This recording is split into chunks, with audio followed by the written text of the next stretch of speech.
Your brain is the most powerful weapon in the world. Once you put away your phones and your computers and all that we have nowadays, yeah, it's great. We're up to date. But your brain is the only thing you have when you're going through depression, when you're going through hard times, when you're going through death, real life. You can't Google that, man. You're alone. You're alone. You may have a shrink you're going to. You may have a best friend you're going to. But there's 24 hours in the day where you're alone in this brain. And your brain is talking to you in all kinds of ways. And it wants to control you and pull you in these different pockets. If you can't control your own brain and your brain controls you, you got to tell your brain where you want to go and how you want to go and how you want to get there. You got to control it. If not, it's over. What existed for me was, okay, man, how am I going to make this work? And all I knew back then was hard work. The only way anything gets accomplished. That's all I heard back in those days. You gotta work hard. You gotta work hard. I'm not getting I can't get this paragraph. I can't remember what the f***'s in this paragraph to pass this test to get in the military. Read again. Still not getting it. Read again. But if you're not getting it, write it out. And that's how I started learning. Okay, well, I gotta write out everything I do. And then write it out again. And write it out again. And guess what happened? I got it. I can't swim. I'm negative buoyant. Go back again. I can't swim. Go back again. Go back again. Go back again. I got it. I realized if I keep going back and going back and going back until this just becomes, your mind will say, okay, we're going to figure it out. Because he is not going to stop. It's not like I'm going to try one more time. No. It's just like alarm clock goes off, boop, we're going back. I can't read right, we're going back. I gave myself no way out, and my mind realized that. They said, okay, we're going to adapt and overcome now. Like a lot of people say, trying hard. Your mind knows, man. It knows this guy's bull. This guy's lying. There's no truth behind it. When I was in Navy SEAL training, people go, how were you there for 18 months? The program was only 6 months long. You were in 3 hell weeks in 1 year. No one's ever done that. How did you do that? I talk about the new norm. When I lived in a $7 a month place when I was growing up for a short period of time, I loved it. I didn't know any different. That was my norm. Once we moved out of that place, we moved to a $236 a month place. I was like, I never want to go back to that little piece of shit. But if you go back to that $7 a month place and you realize this is where I live, this is all I got, your mind says, roger that, this is home.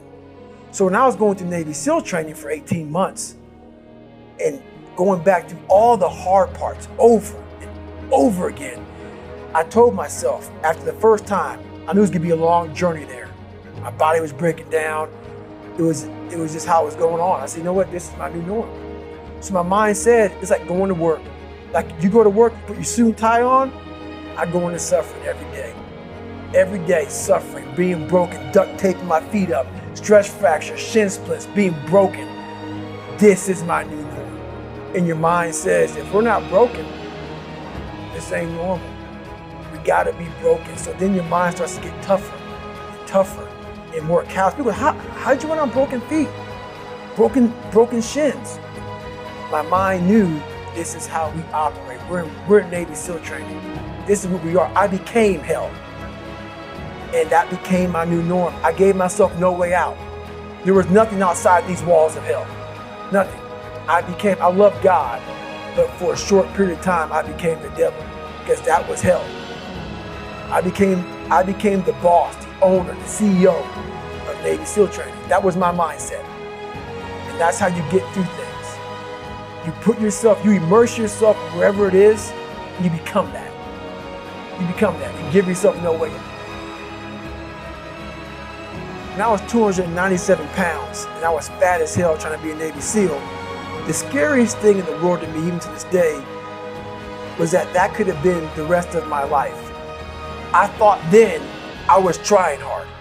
That's the scariest thing in the world. I thought then 297 pound, working for Ecolab, spraying for cockroaches, making $1,000 a month. I thought that was me at my 100% potential. Come to find out, a few years later, I wasn't anywhere near that. 106 pounds less, graduated Navy SEAL training, went on to do all these other things. Looking back on that, that was me trying hard. That's why people gotta understand, what is in us, we have no idea until we start trying hard. And I mean really trying hard, where you're obsessed with, hey, this is my new norm. My new norm is that, wow, this isn't always fun. It's not always meant to be fun. And that's when you know you're trying hard. People hear my story and think this guy is sadistic. I realize how the brain works. I figured out how the brain works. I'm a scared kid, and that's what gives me so much power. I had no foundation, and I built this off of just researching the mind. The feeling you get is basically invincibility. You realize that you can't do it all the time.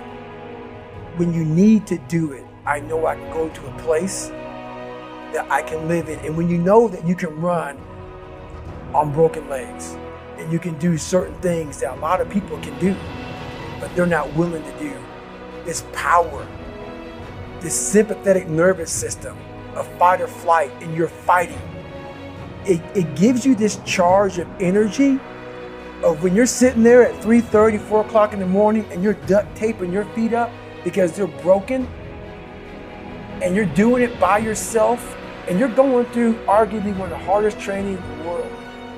And these guys, most of them are healthy, and you're going through it broken, and you're already at a disadvantage, but you're still there. You can feed into that and tap into that for a lot of power. But if you look at it, well, I'm broken, man. Like, I'm not gonna make it. But if you look at it as, man, I'm broken and I'm still here. And I'm fighting, and I'm gonna find a way to get through this, because I have no other place to go. It gives you a lot of power.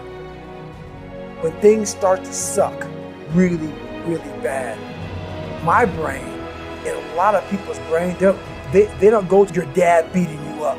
Your brain says, we gotta get out of here. This is miserable. So anger goes away a lot of times when you're suffering, because your brain just says, we gotta run, we gotta go. So that anger is not popping up saying, oh, I'm gonna show them, I'm gonna show those people. No, there has to be a much deeper. When I say deeper, it has to be down to mineral soil. It has to be down to that nice mineral soil where nothing can burn. You can't burn dirt. So it has to be down that low, that literally is something in you that's at the core of your soul. But you don't find it unless you spend a lot of time with what you want to be in life. I can't give that to you. You can't give it to somebody. When you find your true passion in life, and my passion for me was like, oh, I want to be there. I didn't give Navy SEALs, I don't give a shit. I want to serve my country. I want to be someone that I'm proud of. I want to look at myself in the mirror because I was so disappointed. That accountability mirror I talk about, I was so disappointed in what I saw every day.